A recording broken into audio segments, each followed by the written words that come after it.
Hi అండి. అందరికీ నమస్కారం. మనకి ఎస్‌బీఐ బ్యాంక్ గురించి మనందరికీ తెలిసిందే. అంటే భారతదేశంలోనే అతి పెద్ద బ్యాంకిట్లో ఎస్‌బీఐ కూడా ఒకటి. అయితే ఈ బ్యాంకు ఒక ఫౌండేషన్‌లా స్టార్ట్ చేసి అణగారిన వర్గాలకి స్కాలర్‌షిప్ ఇవ్వటం అనేది జరుగుతుంది. అయితే ఈ ఫౌండేషన్ యొక్క ముఖ్య ఉద్దేశ్యం ఏందంటే ఎవరైతే భారతదేశంలో అంటే భారతదేశం మొత్తం మీద అణగారిన వర్గాలు అంటే చదువుకోవడానికి ఇంట్రెస్ట్ ఉండి వాళ్ళ ఆర్థిక పరిస్థితి బాగోక ఎవరైతే ఉంటారో వాళ్ళకి చేయూతని అందించి వారి చదువు కొనసాగించేలాగా అభివృద్ధి చేయడం. అయితే సామాజిక, ఆర్థిక అభివృద్ధికి ఈ ఫౌండేషను చాలా తోడ్పడుతుంది. భారతదేశంలోనే అతిపెద్ద స్కాలర్‌షిప్‌లలో ఇది కూడా ఒకటి. అంటే ఇంకా మిగతా స్వచ్ఛందమైన సంస్థలు, ఇంకా పెద్ద పెద్ద కంపెనీలు ఇవి స్కాలర్‌షిప్‌లనేవి ఇవ్వడం జరుగుతుంది. ఆటిల్లో ఈ ఎస్‌బీఎఫ్ అంటే state bank of India foundation వీళ్ళు కూడా ఆశ స్కాలర్‌షిప్ అనే పేరు మీదుగా స్కాలర్‌షిప్ ఇవ్వటం జరుగుతుంది.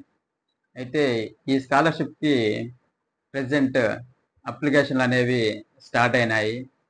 ఇందులో ఎక్కడి నుంచి స్టార్ట్ అవుతున్నాయంటే, 6వ తరగతి నుంచి 12 అంటే 6వ తరగతి నుంచి ఇక మొదలు. డిగ్రీ, పీజీ, ఎంబీఏ, ఎంసీఏ, ఐఐటీలో చదివేవాళ్ళు, ఐఐఎంలో చదివేవాళ్ళు ఎవ్వరైనా అందరూ ఎలిజిబులే దీనికి. దీనికి కావాల్సిన కండిషన్స్ అనేవి ఇప్పుడు చూద్దాం. మొత్తంగా చూసుకుంటే ఈ స్కాలర్‌షిప్‌లో 7.5 లక్షల వరకు ఈ స్కాలర్‌షిప్ అనేది ఇవ్వటం జరుగుతుంది.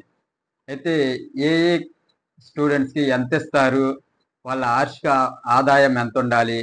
అనేది ఇప్పుడు చూద్దాం. 6థ్ నుంచి 12థ్ అంటే ఇంటర్ వరకు 15,000 ఇస్తారు. 6వ తరగతి నుంచి 12వ తరగతి వరకు 15,000 ఇస్తారు స్కాలర్‌షిప్. వీళ్ళ ఆర్థిక వార్షిక కుటుంబం మొత్తం మీద ఇన్‌కమ్ వచ్చేసరికి 3 లక్షల లోపు ఉండాలి. మెయిన్ బేసిక్‌గా ఇన్‌కమ్ చూసుకుంటారండి. ఇన్‌కమ్ ప్రకారం క్వాలిఫై చేయటం అనేది జరుగుతుంది. దయచేసి గమనించండి. ఇంకోటి డిగ్రీ స్టూడెంట్స్‌కి 50,000 ఇవ్వటం జరుగుతుంది ఈ స్కాలర్‌షిప్. అయితే వీళ్ళ వార్షిక ఆదాయం 60,000 వరకు 6 లక్షల వరకు ఉండొచ్చు. ఇంకా నెక్స్ట్ పీజీ స్టూడెంట్స్‌కొచ్చేసరికి 75,000 వరకు ఇస్తారు. వీళ్ళ కుటుంబ వార్షిక ఆదాయం 6 లక్షల వరకు ఉండొచ్చు. ఇంకోటి ఐఐటీ స్టూడెంట్స్‌కి 2 లక్షల వరకు స్కాలర్‌షిప్ వస్తుంది.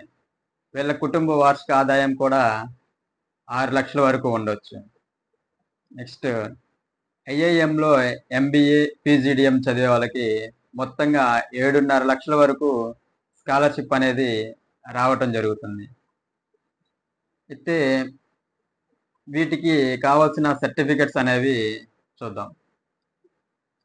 ప్రీవియస్ ఇయర్ మార్క్స్ మెమో అంటే ఇప్పుడు ఇంటర్ చదువుతున్న వారికి 10థ్ క్లాసు, డిగ్రీ చదువుతున్న వాళ్ళకి inter. Previous year marks memos అనేవి కంపల్సరీ కావాల్సి ఉంటుంది. Next Aadhaar card. వీళ్ళు మెయిన్‌గా ఇండియన్ సిటిజన్స్ అయ్యి ఉండాలి. వీరికి గవర్నమెంట్ ఇచ్చిన ఐడీ ప్రూఫ్ ఆధార్ కార్డ్ అనేది కంపల్సరీగా కావాలి. కరెంట్ ఇయర్ ఫీజు అంటే ప్రస్తుతం చదువుతున్న ఫీజు రిసిప్ట్ అనేది కావాలి. ఇవన్నీ సబ్మిట్ చేయాలి. ఇంకోటి అడ్మిషన్ లెటర్ లేదా ఇన్‌స్టిట్యూషన్ ఐడీ కార్డ్ లేదా బోనఫైడ్ సర్టిఫికేట్. ఈ మూడిట్లో ఏది ఉన్నా పర్లేదండి. నెక్స్ట్ వచ్చేసి బ్యాంక్ డీటెయిల్స్. మన స్కాలర్‌షిప్ పడడానికి బ్యాంక్ డీటెయిల్స్. ఎయిదర్ స్టూడెంట్ అయినా కావచ్చు, పేరెంట్ అయినా కావచ్చు. ఎవరు అయినా గానీ బ్యాంక్ డీటెయిల్స్ అనేది ఇవ్వాలి. నెక్స్ట్ వచ్చేసరి ఇన్‌కమ్ సర్టిఫికేట్. ఎందుకంటే మన కుటుంబ వార్షిక ఆదాయం వచ్చేసరికి మనకి ఇన్‌కమ్ సర్టిఫికేట్‌లోనే తెలుస్తుంది కాబట్టి ఇన్‌కమ్ సర్టిఫికేట్ అనేది కంపల్సరీగా కావాలి. నెక్స్ట్ వచ్చి క్యాండిడేట్ ఫోటోగ్రాఫ్. అంటే మనం అప్లై చేసే క్యాండిడేట్ యొక్క స్టూడెంట్ ఫోటోగ్రాఫ్ అనేది ఒకటి అప్లోడ్ చేయాల్సి ఉంటుంది. Next caste certificate. అంటే బీసీ, ఎస్సీ, ఎస్టీ, మైనారిటీ వీళ్ళకి క్యాస్ట్ సర్టిఫికేట్ అనేది ఉంటుంది. ఆ క్యాస్ట్ సర్టిఫికేట్ కూడా అప్లోడ్ చేయాల్సి ఉంటుంది. వీటికి లాస్ట్ డేట్ వచ్చేసరికి 1/10/2024. అంటే ఇంకా 10 డేస్ అనేది డేట్ ఉంది.